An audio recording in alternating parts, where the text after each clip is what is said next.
दोस्तों नमस्कार, आदाब, सत श्री अकाल। उर्मिलेश संवाद के इस कार्यक्रम में आपका बहुत बहुत स्वागत है। मैं हूं उर्मिलेश। दोस्तों,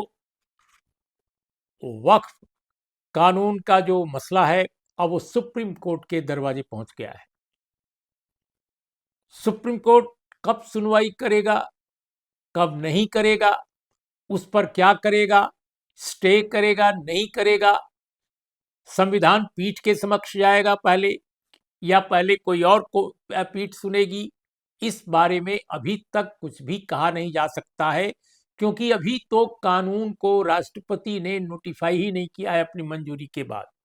तो अभी वक्त लगेगा।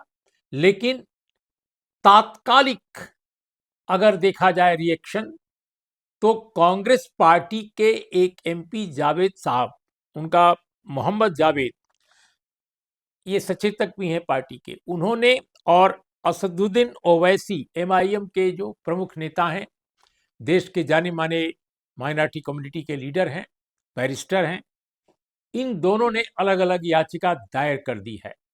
और डीएमके, तमिलनाडु की सत्ताधारी पार्टी, उसके नेता और मुख्यमंत्री एमके स्टालिन ने पहले ही ऐलान कर दिया कि संसद में अगर नहीं रिजेक्ट किया संसद ने इस संशोधन को जो बीजेपी की सरकार ने रिकमेंड किया है, तो उनकी पार्टी सुप्रीम कोर्ट में उसको चुनौती देगी।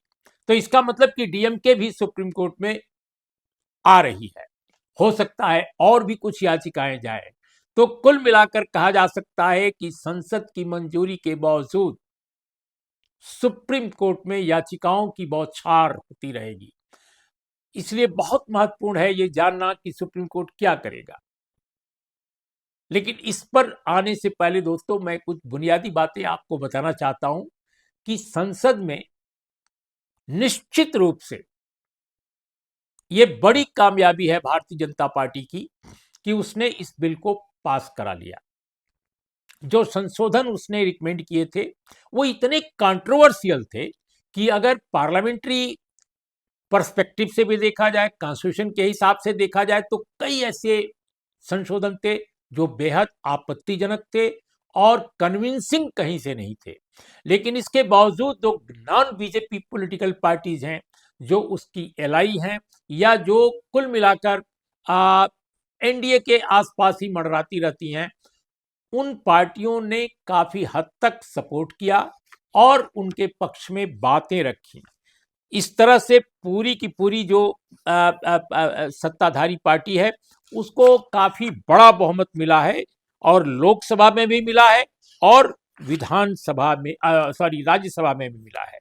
राज्यसभा में ये बिल जो पास हुआ, 128 पक्ष में वोट गिरे और 95 प्रतिपक्ष में गिरे, जबकि लोकसभा में 288 और विरोध में 232 वोट गिरे। तो ये तो बड़ी कामयाबी है कि टीडीपी पार्टी, जो अपने आप को सेकुलर पार्टी कहा करती थी, लेकिन हाल के दिनों में जब से टीडीपी के साथ बीजेपी का अलायंस हुआ है आंध्र प्रदेश में, तब से टीडीपी लगातार बीजेपी के हर फैसले का समर्थन करती आ रही है। यही हाल वाईएसआरसीपी का था जब वो पार्टी, वहां पर जगन रेड्डी की अगुवाई में सरकार उसकी चल रही थी, तब भी वो कर रही थी वो पार्टी। तो जो जो पार्टियां सत्ता संभाल रही हैं राज्यों में और बीजेपी का उनको सहयोग प्राप्त है, वो सारी की सारी पार्टियां बीजेपी के साथ। नीतीश कुमार की पार्टी जेडीयू बिहार में, जाहिर है बीजेपी के कारण ही वो नीतीश कुमार जी मुख्यमंत्री हैं इस वक्त, और सबसे पहली बार भी बीजेपी के कारण ही बने थे, तब वाजपेयी जी का रिजीम था। तो उनकी पार्टी भी समर्थन कर रही है, मांझी साहब समर्थन कर रहे हैं, चिराग पासवान समर्थन कर रहे हैं। अब ये सारे लोग सेकुलर अपने को होने का दावा करते रहे हैं और माइनॉरिटी कम्युनिटीज के कंसर्न को एड्रेस भी करते रहे हैं। मजे की बात यह है, लेकिन इस मुद्दे पर सबने सपोर्ट कर दिया। तो ये बीजेपी की कामयाबी है। लेकिन बीजेपी की जो सबसे बड़ी विफलता है, इसके बावजूद कि उसने कानून तो पास करा लिया, संशोधन विधेयक पास करा लिया, लेकिन पार्लियामेंट के दोनों सदनों में उसके अमेंडमेंट पर जो सवाल उठाए गए, उसके विधेयक पर जो वेरी वेरी इंपॉर्टेंट जो क्वेश्चंस उठे उनका कन्विंसिंग जवाब देने में बीजेपी और उसके नेता यानी सत्ताधारी दल के लोग बुरी तरह विफल रहे। मैंने बहुत ध्यान से बीजेपी के टॉप लीडर्स, उनके रिप्रेजेंटेटिव, सबके मैंने भाषण सुने। दोस्तों सच पूछिए तो राज्यसभा में जगत प्रकाश नड्डा जो प्रेसिडेंट हैं पार्टी के, सदन नेता हैं राज्यसभा में, और सुधांशु त्रिवेदी, इन दो के अलावा ज्यादातर जो नेताओं के भाषण थे वो नेता की तरह ही थे। संवैधानिक प्रावधानों से लेकर के और जो उठाए गए सवाल हैं उनको कम टच किया गया था। इन दोनों ने अगर देखा जाए बीजेपी के पैमाने से तो अच्छा बोला, और सुधांशु त्रिवेदी ने तो काफी विद्वतापूर्ण बोला। लेकिन दिलचस्प बात यह है कि उन्होंने भी जो क्वेश्चंस उठाए गए थे राज्यसभा में ही, उनका कन्विंसिंग जवाब उस तरह से नहीं दिया, और दूसरे क्षेत्रों में उन्होंने बहुत सारी विद्वतापूर्ण टिप्पणियां अपनी कर दी, ये तो मानना पड़ेगा। लेकिन जो सवाल तिरुचि शिवा ने उठाया डीएमके के, जो सवाल प्रोफेसर मनोज कुमार झा ने उठाया आरजेडी के, जो सवाल जॉन ब्रिटास सीपीआईएम ने उठाया, जो सवाल कांग्रेस के इमरान प्रताप गढ़ी ने उठाया, जो सवाल अभिषेक मनु सिंघवी ने उठाया, इंडिपेंडेंट कपिल सिब्बल ने उठाया सपोर्टेड बाय समाजवादी पार्टी, या जो अन्य कई सदस्यों ने उठाया, उन सवालों का कन्विंसिंग जवाब बीजेपी ने नहीं दिया, भले ही बहुमत उनके पास था। तो संसद में वोटिंग के अगर पैमाने पर देखें तो बीजेपी की जीत हो गई, लेकिन डिबेट में उसकी बुरी तरह हार हुई, इसमें कोई दो राय नहीं। और कोई भी न्यूट्रल व्यक्ति यही कहेगा जिसने ऑब्जेक्टिवली चीजों को एनालाइज किया हो पूरी डिबेट सुनने के बाद। अब आप लोकसभा में देख लीजिए, जो सवाल गौरव गोगोई ने कांग्रेस के उठाया, जो सवाल केसी वेणुगोपाल ने उठाया, जो सवाल डीएमके के ए राजा ने उठाया, जो सवाल असुद्दीन ओवैसी ने उठाया, आप इनके पार्टी और इनके पॉइंट ऑफ व्यू से सहमत हो असहमत हो अलग बात है, लेकिन जो कानून के बारे में, अमेंडमेंट के बारे में जो बेसिक क्वेश्चंस रेज किए, उस पर बीजेपी चारों खाने चित्त थी। तो बहुमत आपके पास तो था, लेकिन आपके पास दलील नहीं थी। ये जो कमजोरी बीजेपी की है वो साफ साफ इस डिबेट में दिखाई पड़ी है, जो मैं समझता हूं कि बहुत महत्वपूर्ण डिबेट थी हाल के वर्षों में। जिस तरह किसान जो 3 बिल थे उनको लेकर जिस तरह की चर्चा थी, उसी तरह की चर्चा इसको भी माना जाएगा, बहुत महत्वपूर्ण चर्चा थी। और दोस्तों मैं आपको बताऊं कि क्या वो बेसिक क्वेश्चंस थे जिस पर बीजेपी पिट गई, जिन क्वेश्चंस को लेकर बीजेपी के नेता जवाब कन्विंसिंग नहीं दे सके, मैं आपको बताता हूं। पहला तो सरकार ने उपयोगकर्ता द्वारा वक्फ की जो धारणा और प्रावधान को हटाना जो किया है, जो हटाया है उसको, वो नाजायज है। ये बात जब लोगों ने कही तो उसको जायज ठहराने के लिए जो आर्गुमेंट बीजेपी ने दिए, उनके नेताओं ने दिए, उसमें कोई दम नहीं था। दूसरी बात कि वक्फ बोर्ड में गैर मुस्लिमों के शामिल करने का प्रावधान जो जोड़ा गया है, इसको विपक्ष ने सरासर अन्याय कहा, एक तरफा कहा, एक्सेप्शनल कहा, और इसके पक्ष में कोई दलील नहीं थी। भारतीय जनता पार्टी के नेता ये बिल्कुल नहीं बता सके कि तिरुपति से लेकर के और देश के जितने, आप केवल तिरुपति की बात नहीं है, मैं कहता हूं केरल के जितने बड़े बड़े मंदिर हैं जो भारत के सबसे बड़े मंदिर हैं, इसके अलावा अयोध्या का मंदिर अभी बना है, इसके अलावा भी बहुत सारे, आप वैष्णो देवी का मंदिर है, किसी भी ट्रस्ट में, किसी भी काउंसिल में, किसी के भी बोर्ड में हिंदू के अलावा कितने सदस्य हैं, नॉन हिंदूज कितने हैं?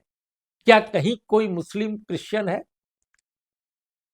मैं मेजॉरिटी की बात कर रहा हूं पूरे देश में, एक्सेप्शन एक आधा आप गिना दें वो अलग बात है।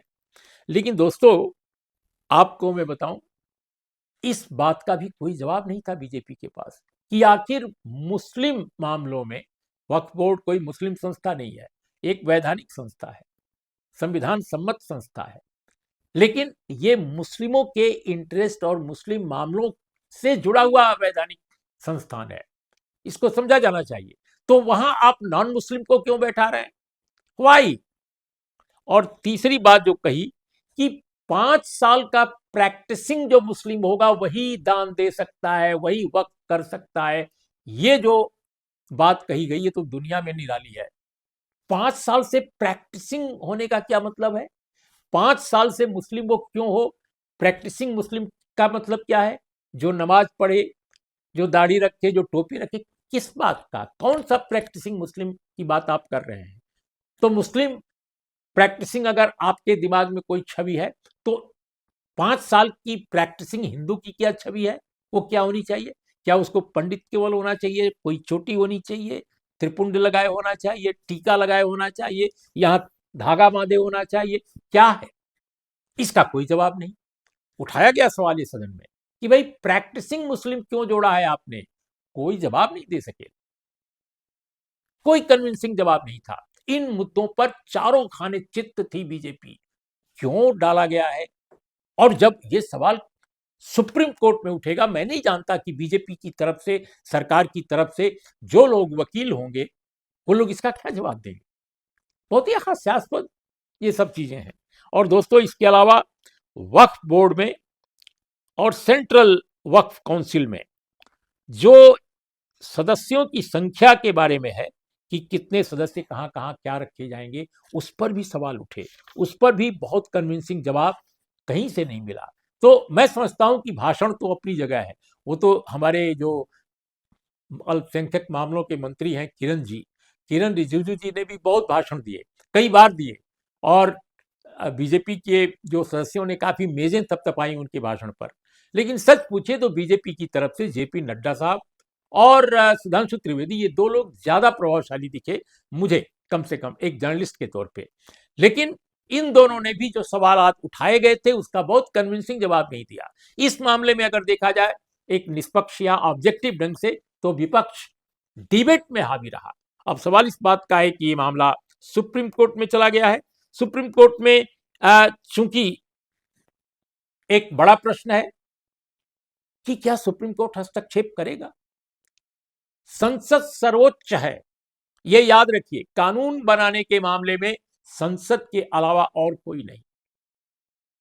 सुप्रीम कोर्ट कानून नहीं बनाता है, संसद कानून बनाती है, ये याद रखिए। सुप्रीम कोर्ट कानून की व्याख्या करता है, लेकिन वो एक काम जरूर कर सकता है, और कई बार वो कानून जैसा हो जाता है कि संसद ने अगर कोई कानून बना दिया और वो समझता है, सुप्रीम कोर्ट उसको कंसीडर करता है कि भाई ये भारत के संविधान के पैरामीटर में फिट नहीं है, संविधान सम्मत नहीं है, तो उसे खारिज कर सकता है। और उसने कई बार खारिज किया है। यह सुप्रीम कोर्ट का अधिकार है। मैं आपको बताऊं कि अनेक बार वो ऐसा कर चुका है। अब इलेक्शन बॉन्ड को लेकर ही सुप्रीम कोर्ट ने जब पिछले दिनों फैसला किया था, वो क्या था? कानून बना और उसको खारिज कर दिया सुप्रीम कोर्ट ने। इसके अलावा दोस्तों, एक बहुत बड़ा मामला था national judicial appointment commission, NJAC कानून। पार्लियामेंट ने बनाया, सुप्रीम कोर्ट ने खारिज कर दिया। इसके अलावा दोस्तों और भी कई मामले हैं। केशवानंद भारती केस को आप क्या लेंगे? उसने तो पूरा का पूरा एक तरह से सरकार को चुनौती दे डाली कि संविधान में जो बेसिक स्ट्रक्चर है, जो बुनियादी संरचना संविधान की है, उसको आप उलट नहीं सकते भारत की संसद में बैठकर। यह बहुत बड़ा सवाल उठाया था सुप्रीम कोर्ट ने। और आज बेसिक स्ट्रक्चर की डॉक्ट्रिन, उसका जो सिद्धांत है, वो सर्वमान्य है। तो इस तरह से अनेक उदाहरण मैं ऐसे दे सकता हूं, लेकिन मैंने कुछ बुनियादी आपको उदाहरण दिए कि सुप्रीम कोर्ट को संसद कानून बनाती है, सुप्रीम कोर्ट नहीं। सुप्रीम कोर्ट संविधान का रखवाला है। वो ये देखता है कि संसद ने जो कानून बनाया है, अगर वो चुनौती के लिए वहां गया तो उसको व्याख्यायित करता है कि वाकई कानून सम्मत है, संविधान सम्मत है या नहीं है। अब देखना है कि माननीय सुप्रीम कोर्ट इस मामले में क्या करता है। क्या उसको संविधान सम्मत मानता है या नहीं मानता है? यह बहुत बड़ी अग्नि परीक्षा है इस सरकार की, और विपक्ष की भी, उसके लिए भी बहुत बड़ी चुनौती है। देखना है दोस्तों, इंतजार कीजिए। नमस्कार, आदाब, सत श्री अकाल।